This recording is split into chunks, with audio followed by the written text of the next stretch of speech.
Thank you, everybody, for coming tonight. We are going to hear from Dr. Christy Ganibis with the Erie County HRC, the Human Relations Commission. I asked for the study session as there are a lot of things that are happening in the world right now, but there's been just a little bit of shifting in some of the things that are happening with the HRC, not to be confused with some of the other HRCs that we have recently talked about. But I just wanted her to come give us some updates on the work that she's been doing and just some of the statistics and why this is such a critical resource right now in the city and how it can be an asset to the community members that we're serving. All right, thank you. Yes, so I am the director of the Erie County HRC. I started full-time in June, so I've not been in this role for very long, but I feel like I've really hit the ground running and have done a lot and have a lot to share, and really want to get this in front of as many people as possible because I think there's a lot of work to do. And I'm going to talk a little bit about what we do and a little bit about the involvement that the city has, which you do. You have a total of 5 appointments for either my commission and my advisory board. And a lot of the complaints and a lot of things that happen also occur in the city. So I'm not going to read that to you, but what we do is we take in potential claims of discrimination, and on another slide I'll go over all the different classes. There's over a dozen different protected classes for the ordinance here in Erie County. And so we can take in those claims and we can move forward with an investigation and potentially a settlement, a mediation. This can go to trial if deemed necessary to do so. And we really are kind of a make-whole agency. We want, if somebody is being discriminated against, we want what was lost brought back. So say they missed pay, we want that back. Say they got evicted, we want that reinstated. Or they're missing out on, A, B, and C. There could be multiple things. A lot of times, not a lot of times, sometimes it's not monetary at all what they're looking for. Sometimes they just want acknowledgement or a policy change or an apology. So that is kind of the more official part of what we do. The other part that the commission does is an educational outreach, which I've been really, really trying since I've started here in early summer, is to have events in the community so people know what we do, how we can help, and we talk about human relations. So we work with humans and the relations that are happening in the community. And so we do a lot of that too. Important part of what we do is this is about discrimination in 3 main areas, and I highlighted them: employment, housing, and public accommodations. So it's discrimination in those 3 areas that we address. Why is having a local HRC important? And this is one that I think is necessary to talk about because there is a state HRC, PHRC, but our specific ordinance is more detailed. It includes more classes, protected classes, and when you have a local HRC, you're going to have more immediate care and more immediate attention to an issue. So I put that on there. Accessibility, I mean, if you're talking about sending your complaint to the EEOC or to the PHRC, they have a lot longer of a list that they're dealing with, that they're working through. So accessibility is tough. You can't just go to the PHRC here in Erie. You'd have to, the closest place to go is Pittsburgh. And so that's a barrier. We have community insight.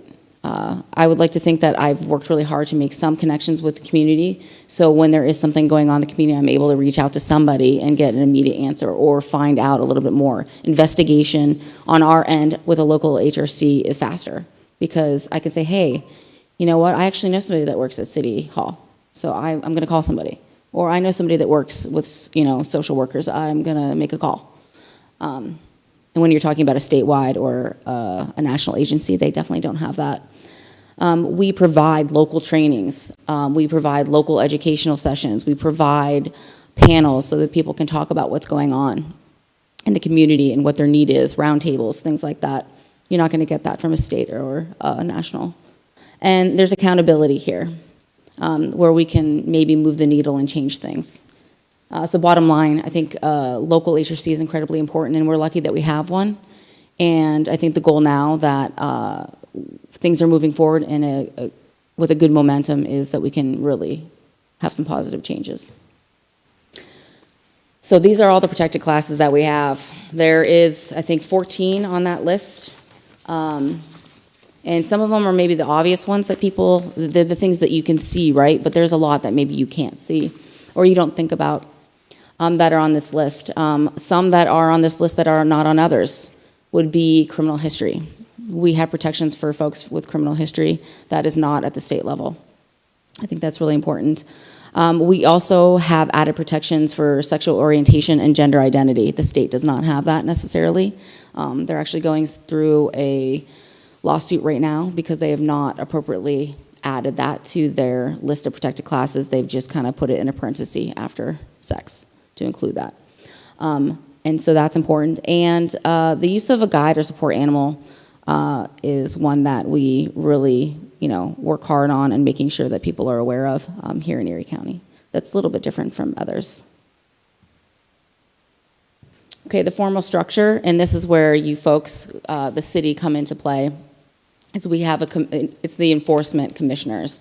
They're the folks who are going to help rule on cases. They're the ones that are going to sign a closure or sign an order. And we have 9 of them, and one of them is appointed by city council. The other ones are designated per council member and county executive. This is an interesting dynamic because we currently have a political atmosphere where we do not have a county executive who supports the HRC. So we have 2 vacancies in the commission, which has actually been making my job pretty difficult. So we have a vacancy in the county executive seat. He has not appointed somebody. And we also have a council person or councilman, Charlie Bale, who has not appointed somebody. And that makes it difficult because generally we try to have 3 people hear an appeal or a hearing. And if there's an appeal and they hear it and they overturn that, we can't have the same 3 hear a hearing. There's conflicts of interest. It's just very difficult. There's conflicts in schedules. So not having that full 9 has been difficult and will continue to be difficult. We have an 11-member advisory board, and this one is a little bit different. This advisory board is meant to help the commission in outreach and education, public relations, and just in general, make more folks know what's going on. They help table events. They help put together different things. And the advisory members have been pretty great. And you have 4 appointments for that.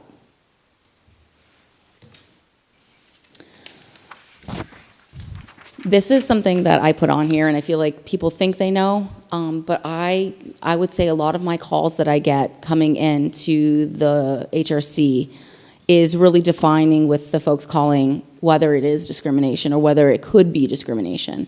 A lot of folks call in thinking that something, if they're being harassed, well, technically that might be criminal versus discrimination, or something's happening with their house, there's a code violation. Well, are you the only one that has that in your building? No? Well, then maybe it's not discrimination because it has to be something that's particular to you in that protected class. So if you have a landlord who is letting your roof fall in, but it's affecting, both tenants, say if it's a duplex or something like that, then that necessarily wouldn't be discrimination. So it's really defining what it is, and it's different treatment based on your protected class. Say it could be a code violation issue. It could be discrimination, could be a code violation if your landlord is purposefully not fixing it because you're a man or because you're a veteran or because you're above the age of 40 or because you have children or because of who you love. That would be discrimination. But it's really kind of figuring out, are you being treated differently? And so just defining discrimination is something that I am doing often. Real examples, and I gave pretty easy examples of discrimination. If a same-sex couple applies for apartment and the landlord says, I don't rent to people like you, clearly discrimination. A qualified woman applies for a supervisor position, but the employer says, we only want a man for that job, discrimination.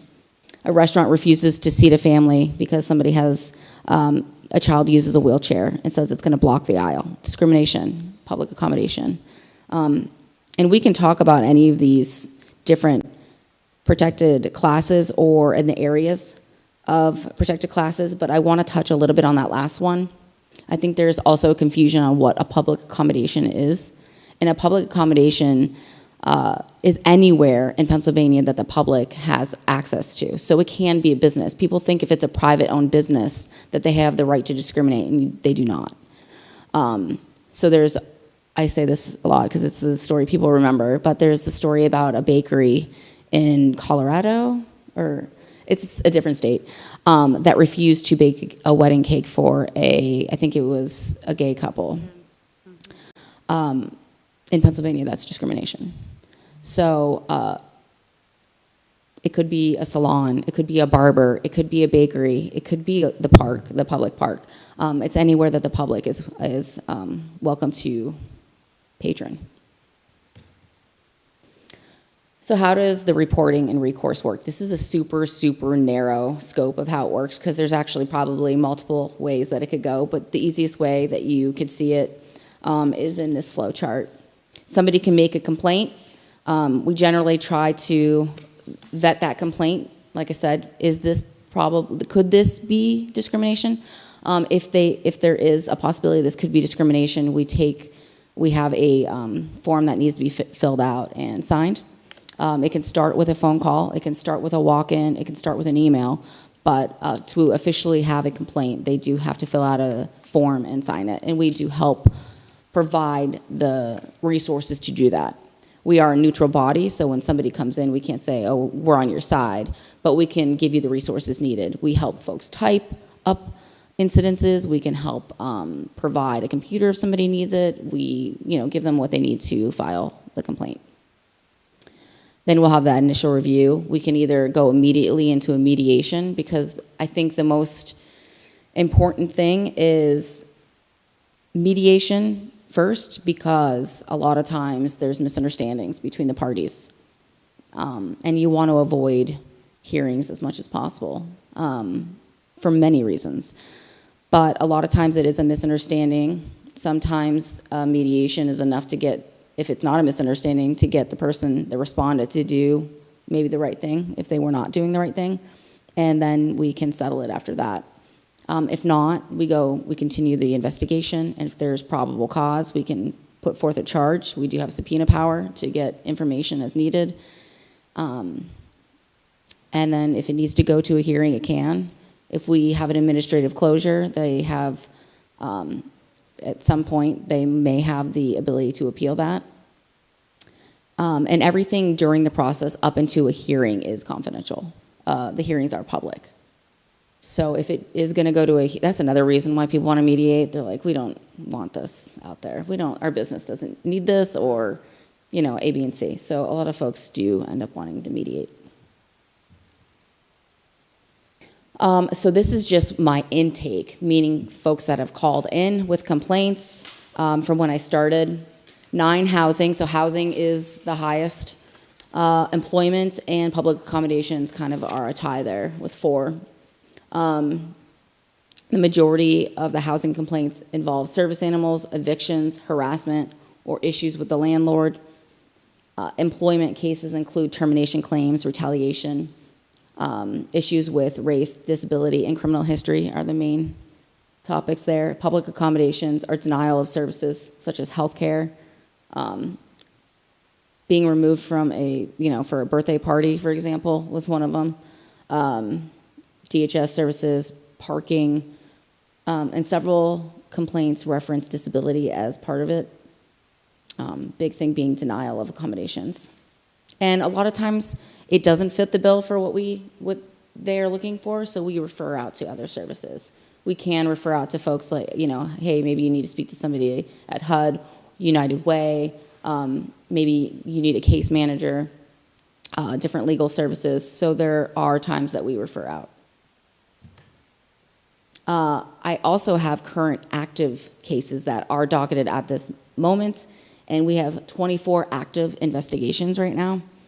5 of them are in hold status, and basically what that means is if they have their case with another agency that's larger than us, it'll be on hold until they have a determination. And then we have 6 that we've closed. Either they've settled or they've been administrative closures. A lot of things that I can observe from these cases, these are cases that I came into. These are not mine, meaning I've only been here since June. These cases existed before me, and now I'm working through them. But what I can notice is that there are repeat respondents. So that can mean a few things. That can mean they're repeat offenders, or that can mean if you have a case with the HRC, you might tell your colleague you should get a case too. So now there's 2 cases or 3, or you're telling friends. So we don't know if there's a pattern of behavior yet, whether it's the respondent that's the problem. I'm going to make up a company, ABC Construction.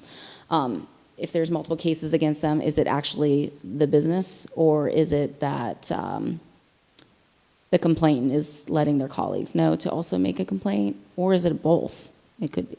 So it's something to keep an eye on because there are multiple repeats of respondents.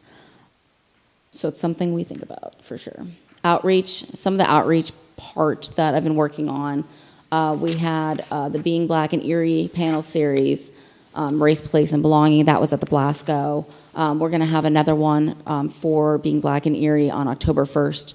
That is going to focus on the younger generation, called Next in Line. So that'll be October 1st, tentatively. I also have a meeting with some of the refugee organizations and talking to those folks about their protections that they have. I had a training with Dr. Titus, councilperson Dr. Titus. We did one on Pride during Pride Month, which also offered the community, if you were a social worker, you could have received 1.5 hours of credits. I have an upcoming disability rights and protection training that will also provide 1.5 credits to social workers and to attorneys. So that's new. I applied for that, and it was just recently approved. So attorneys can also get credit for attending that session. And I've recently been reaching out to folks at different employers, want me or somebody from the commission to come in and talk about discrimination in the workplace and educating them on what it is and how to prevent it. And so that'll be another outreach arm. But when I say we at the HRC, of course I have a commission, but they're a board. We meet once a month unless we have hearings. I'm the only staff member at the HRC currently. So I'm doing all of this myself, and it's a lot. And I mentioned that for a few reasons, and there's my contacts. And I have the budget here. When I talk about the current state of what's happening in the county, every year that our current county executive has been in office, he has removed the HRC from the budget. Mm-hmm. And we've been able to get council to reinstate it, but we'd need a super veto usually. Oh, you do, when you have to override that. And so they've been able to do that for a few years. This past year, probably the hardest for them to say yes to, because there was a time where it was vacant.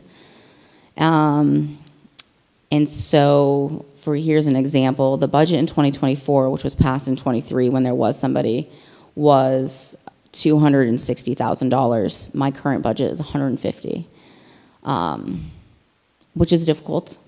So it makes it difficult. I'm hopefully going to hire some per diem help because I really need it. I need help getting through these cases.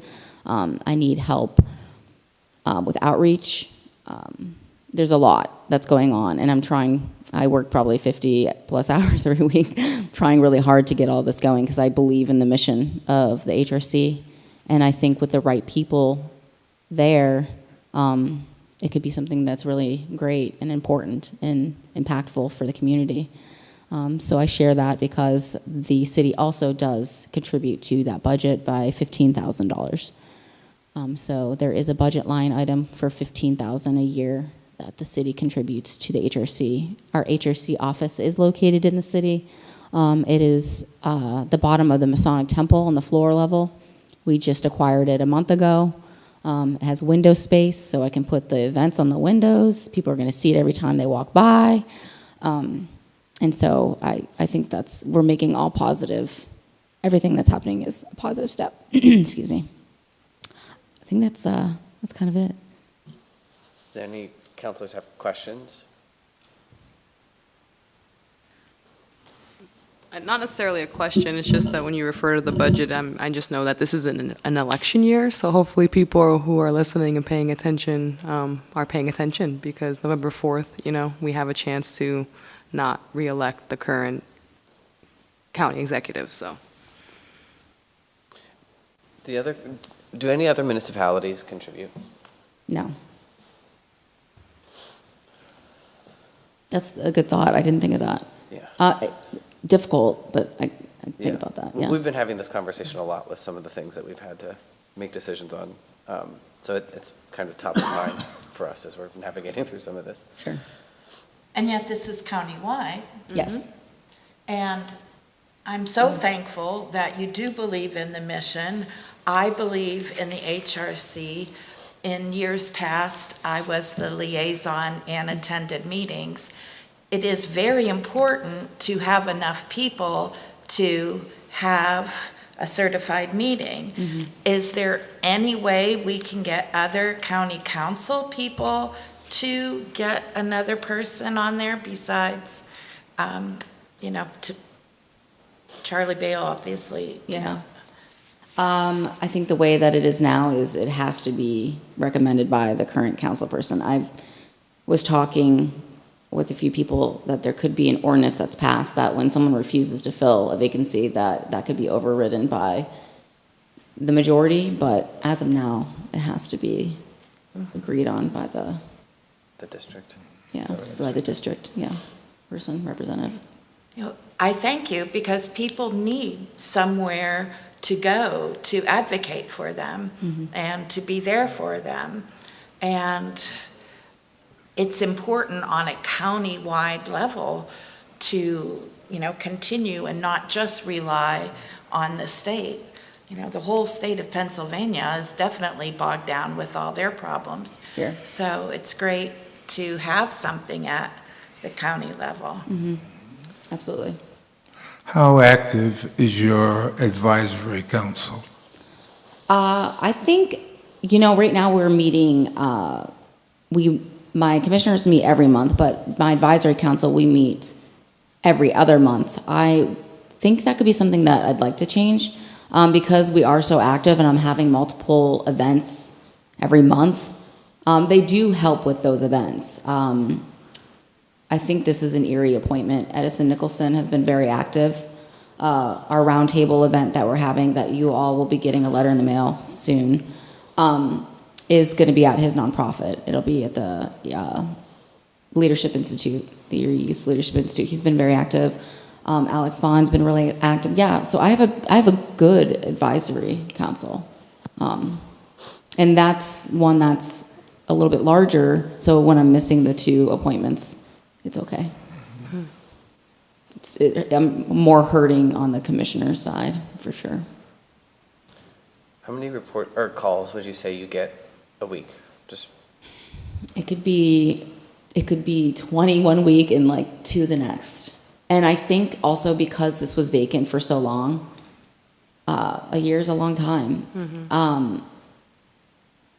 It's taking a little bit of time for people to realize, one, we exist again, or if they knew we existed at all, which I'm finding a problem. I wouldn't be offended if you told me you didn't know it existed at this table. I know you knew, and I knew you knew, but if you didn't know, I wouldn't be surprised. A lot of folks didn't know, so that's why the outreach part is really important. So I think as we push outreach, I imagine the phone will be ringing every day, several times a day, but it varies right now, yeah. It increases whenever there's an event, as you can imagine. Are there any other questions from any other counselors? Nope. It looks like the city council people are doing their job with appointing for the advisory board if she has a good response with that group. I guess we work around the county, county council appointments until otherwise, which is why it's important for people to participate in these local elections. I think my ask would be if you know that there's an event, or if you think that there's a way that you have connections to be helpful for any of the things that we're trying to do. You know, I have all those different outreach, but there's, like I said, over 14 different protected classes. I'd like to do one specifically for age. I'd like to do one specifically for, you know, all the different protected classes, which is a lot, because like I said, there's a lot of them. But if you think that you have a way to help me with that, or if you can promote any of the events that we're having, or if you know anyone that has a complaint, a possible complaint of discrimination, please refer them. Well, I know we allot an hour for this. My goal tonight was, we do have the budget season coming up. This is part of our budget. We have appointments. I think it's just important for council members to know what we're paying for, but then also who we're appointing and the work that is being done, and then to just help get this information out to the public. But if we want to give everybody a half hour back of their evening, I think that that's okay. Dr.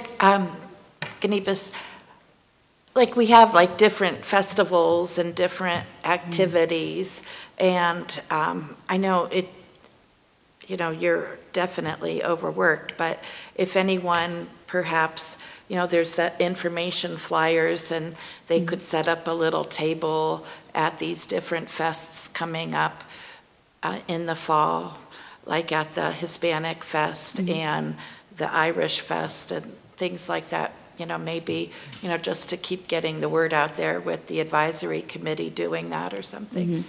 Yeah, so if you think of tabling events as well, you're in the community. So if you think there's a possibility for me to table at something, if it's not me, my advisory council can do. Yeah, absolutely. Please. Thank you. Thank you so much for coming. I appreciate it. Thank you for getting this information out. Thank you. Thank you so much. I appreciate Happy it. they filled the role after a year. Yay.